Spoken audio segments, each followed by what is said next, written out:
Today we are going to be continuing our pulley project. We're going to be continuing building the base plate. That's where we left off last time.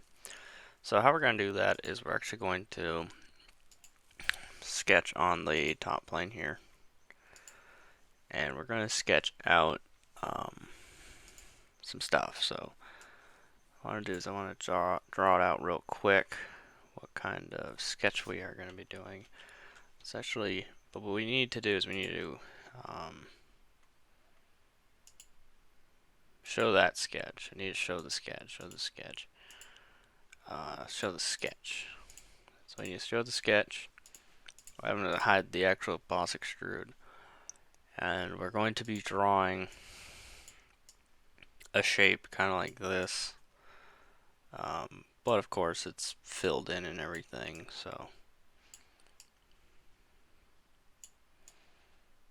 like so. Now we need to just fix it up a little bit. Make this horizontal. There we go. And we need to put our center lines in. The center lines that exist already, that's on a different sketch completely, so we'd rather just make our own center lines per sketch rather than reusing some. But the reason why we have the sketch open is so we can actually define this a little easier. So we'd first start out with is this. Select these lines, make them symmetric. And I'm actually going to make these guys collinear. I want to make collinear. And then only one has to become collinear with the base. Now, if we also do the same method here, make them symmetric, and then only make one collinear, then that's all defined. So now we need to define the size of this. Obviously, there's two ways we could do it. We could either do it by the center, which is a little less we want.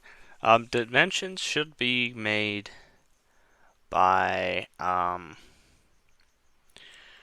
what's the most important thing you need to know about, right? The gap between this wall and that wall is not necessary. To me, it's not necessary. So instead, we want to know the thickness of the wall. Now, I'm going to do 0.2 as the starting point to see what it looks like. And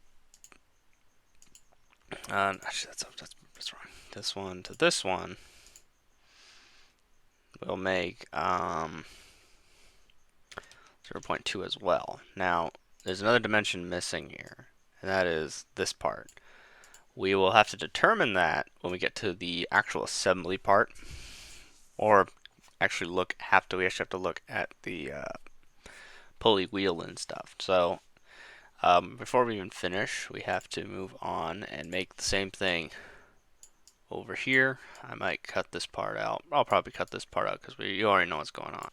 Alrighty, so here we have our next drawing. Now, another thing I probably should point out is what we could do here, instead of having another dimension here, we could actually cut this one off and then just make these two collinear. Just because it's a little more convenient to do it that way. Right, so we do this as well. I think at 0.6, we'll have to check. But you see there was a little bit of an issue there. This can still move around. The solution to that is just making these two symmetric. Very simple solution. I don't know if there's a solution to removing this dimension and having it here. I think you could do it equal, but I'd rather not mess with that. But anyway, so the sketch is done. And it should be fully defined, right? Yeah, fully defined. Hide that sketch and show this. Show it. There we go. And we've run into kind of a problem with the model. If you have the top plane there, we're going to have to kind of compensate for this. It shouldn't really be a problem. I want to say it shouldn't be a problem. It should just be more convenient if we had the top plane, let's say, in this case, just reverse it.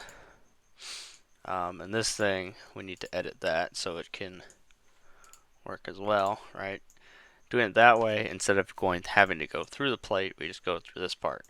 Now, obviously, this is could be considered an issue if we were to make the pulley, for instance, use the pulley in an assembly, where you have to kind of keep note that the top plane is not on the bottom here. It's actually about how far is this? This is 0.1, 0.1 inches away.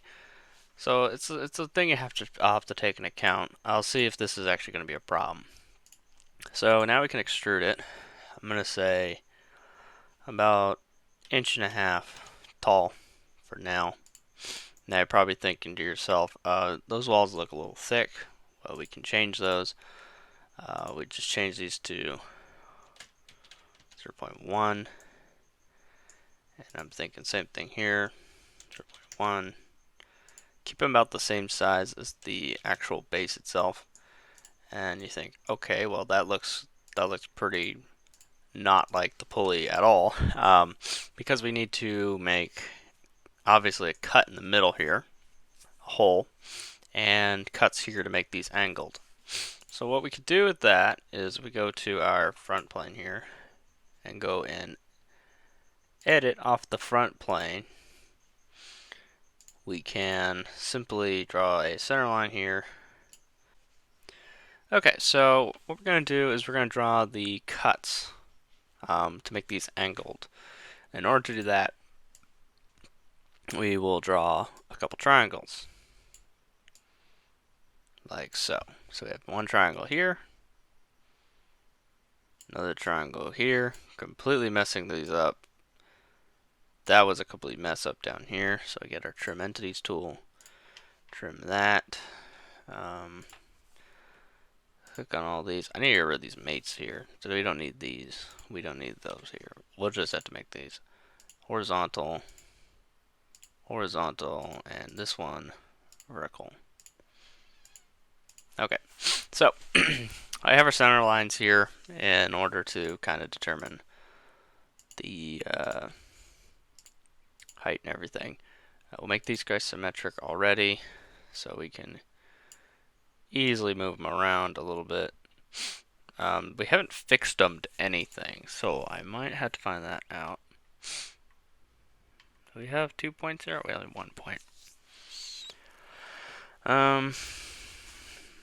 So what we could do is, I'm pretty sure this is legal. We could make the points coincident to this line. Now, when I mean legal, I mean it's like, is it stable? You know, not every method is stable, and not every thing I do is correct. Just gotta put that out there. I'm gonna do a height mate here, kind of a height instead. I'm gonna do 2 inches. It's actually 2.5 actually. It's 2.5. That is what it is. And we can actually make these guys here.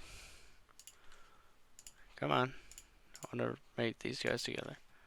Collinear. So now these guys are the same height. We have the height now. Yeah, that's gonna be a problem. I don't want to automate it. That's wrong. It's dumb. We could do now is we have to now put a distance mate between these two. So this guy and its horizontal line counterpart to being exactly, I think, 3 inches away. Yeah, 3 inches away.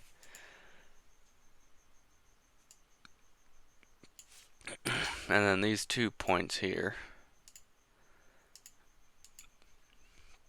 It'll be 0.6. Okay, can we make them coincident or symmetric? So 0.6, we have to compensate for the wall here because I don't want them to cut this wall. So we do 0.6 plus 0.2 to take into account these two here. Take into account the thickness of each wall. Alright, so that's done. We can now make the cut. So it's not fully defined, which I'll have to find out what's not defined. Okay, now it's fully defined, right? It's fully defined? Yeah, we're fully defined. It just needs to be rebuilt. We go here, we can do a extrude cut. Go in both directions, up to next, and there you go. Cut those down. So now, if we look at it from our isometric view, not that one, that looks cool in an isometric view, we can see that it's ready to put the hole right here.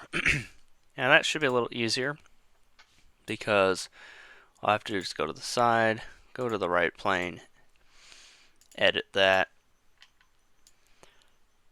put the lines down here and here, make these coincident,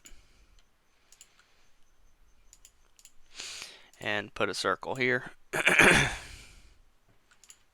Point to here, make it coincident, and then make the point to the line here.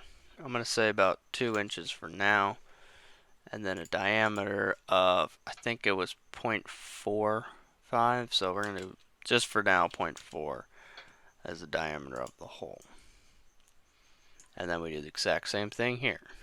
Extend cut, up to next, direction 2, up to next, and there you go. So that's our entire construction of the bracket, the side panels, and the hole here. Probably next video, I'm going to end it here.